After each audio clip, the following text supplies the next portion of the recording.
टोप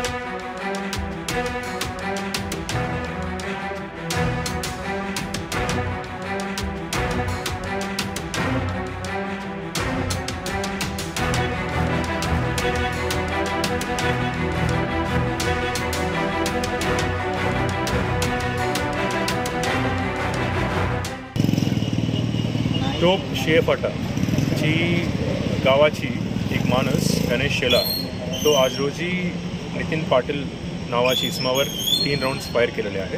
त्यांच्या विरुद्ध आम्ही 109 BNS आणि आर्म्स ॲक्टची तहत आम्ही केस दर्ज केलेले आहे। आरोपी अटक आहे आणि सगळ्यांना आम्ही आवाहन करतो पोलीस प्रशासन जे लायसन्स वेपन होल्डर्स आहे तो विनाकारण असा कोणाची विरुद्ध फायरिंग करण्याची नाही, तो बेकायदेशीर आहे। कोणी केला तरी त्यांच्या विरुद्ध कायदेशीर कारवाई होऊन जाईल आर्म्स ॲक्टनुसार आणि जे रिलेव्हंट सेक्शन्स ऑफ BNS अनुसार आणि तुमचा लायसन्स कॅन्सल करून जाईल। थँक्यू। सर वेपनचं लायसन आहे का त्याला? त्यांची कारण असं आहे की त्यांची गावातून एक इलिसिट रिलेशनशिप्सबद्दल त्यांची काही एक वाद आहे। इलिसिट रिलेशनशिप हां, त्याबद्दल त्यांची काय वाद आहे। त्या वादामधून गैरसमज झाले आहे, त्यामधून त्याची भांडण झाला। भांडणातून तो 3 राउंड फायर केला। आता आपण किती जण ताब्यात घेतले? एक माणूस आहे, अर्जुन शेलार। बाकीचे आणि कोण? बाकी कोण नाही, फक्त एक माणूस। 4-5 लोकांची नाव आहे त्याच पुढे त्याची काय आतापर्यंत आमची खात्री जी आहे 4-5 लोकांची नाव आलं नाही आतापर्यंत। त्यांची इंट्रॉगेशन केलं आणि आमची माहिती आहे त्यानुसार इन्व्हेस्टिगेशनमध्ये कोणीतरी आला त्याच्यावर पण आम्ही कारवाई करतो। खरं असं समजलं जाते की विजय पवारवर पिस्तूल रोखलं।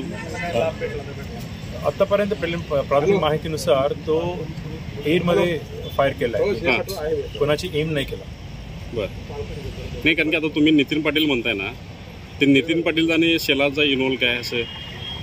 नितीन पाटीलने एक माहिती दिला अर्जुन शेलारची बद्दल त्यांची गावामध्ये, त्यांच्यावर ह्यांना राग येऊन भांडण झाला। भांडणमध्ये तो कुणाबद्दल नितीन पाटलांनी हे केलं? चौगले म्हणून एक माणूस आहे, त्याच्याबद्दल काहीतरी एक गैरसमज आला, चुकीची माहिती तुम्ही का दिला माझ्याबद्दल म्हणून तो केला। नाही, आम्हाला असं समजलं की पर्सनल व्यक्तीबद्दल जे माहिती मिळाल्यानंतरच असं काहीतरी गोळीबार प्रकार झाला, हा काय खरा आहे का? पर्सनल म्हणजे त्यांच्या जे पर्सनल गोष्टी आहेत त्याच्यावर गोष्टी आहे, एकदम गैरसमज आहे, गोष्टी मोठ्या नाही आहे, परंतु फायरिंग केलं आहे। Okay, thank you. Okay, thank you.